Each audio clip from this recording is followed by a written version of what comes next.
This is a video I'm doing a repair on a Mazda Millenia. The check engine light's on. This is a 95, so it's got the OBD plug. But it's a little quirky because it'll always say codes passed if you have a key on, engine off like you're supposed to. But if you have an engine running, it'll give you codes. This one has a code 1522, and it had a code 1521 at one point. It wasn't sure. But basically what that is what causes that is a vehicle has a, what do they call it, vehicle resonance induction system. It's basically got some flaps in the intake manifold that sway back and forth and help the engine to be more efficient. And so anyway, what happened is, again, that's code 1522 or 1521. You've got these little things here that actually do the switching in the intake manifold. There's one here and then there's another back here. Then you've got two little valves that sit here. You're about to see what they look like. There's a number 1 and a number 2. The black plug side is number 1. The white plug side is number 2. It's a light green wire and a red with a black stripe wire on this one. So that's how you know number 1. The computer doesn't always get it right when it diagnoses this. So you might get a 1521, which is for number 1 side, and you might get a 1522, which is for the number 22 side. It may not be the case either way. It might be one or the other. You can switch them and be able to tell quickly. Computer picks it up based on what the current flow is doing. And what I've got here, this is what the valves look like. They're just a very standard vacuum switching valve. This one's made by Mitsubishi and is $100. Any vacuum switching valve will do, I think, on these.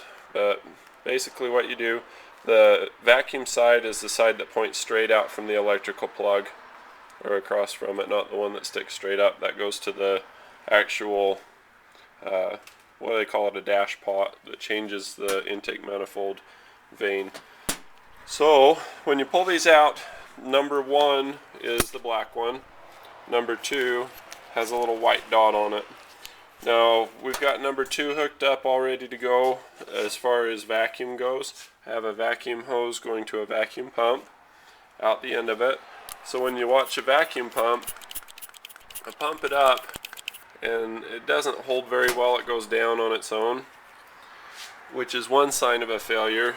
But then the other surefire sign is I go to hook up the, you can't see this, but basically I'm hooking up electrical connection, positive and negative, on the teeth on these things. It's only a 2-pole. But as I touch it, it should just drop, like instantly drop. No matter what I do to touch that, you can see I've got both contacts to the battery to here, the little motorcycle battery down there.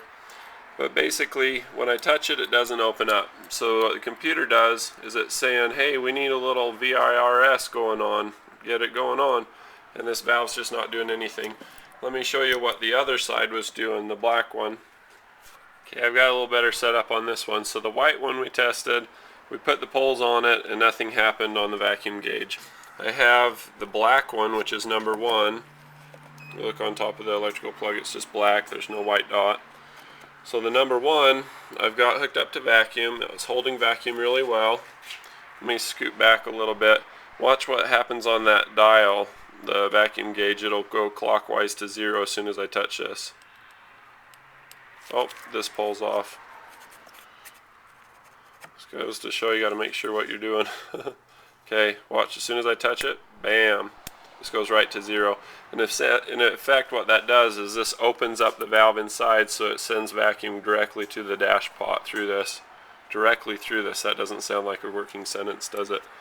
But anyway, that's what happens. So if you got a Mazda Millenia or a Ford Probe, they use the same 2.5 liter motor. This could be your problem if you get a code 1521 or 1522. It's a really common problem. So anyway, I hope this is helpful. Good luck. If this is helpful, be helpful to me, would you? It's good karma.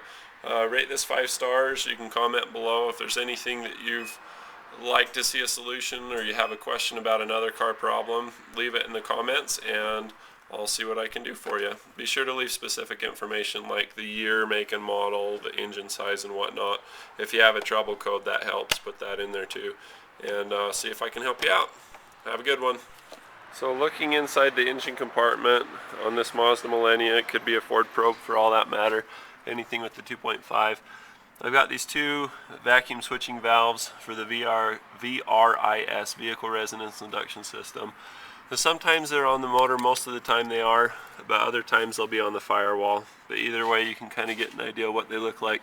Got a vacuum hose going to vacuum, and then a vacuum hose going to a dash pot for the VIRS system. To get these out, there's a little clip that you see. I don't know if you can see that. There's a little clip on the front side here. You push that down gently without busting it off, and it'll slide back, and that's the only hard part. The rest is pretty easy. You got a release tab on the electrical plug here, and then the vacuum hose, twist them and then pull them off.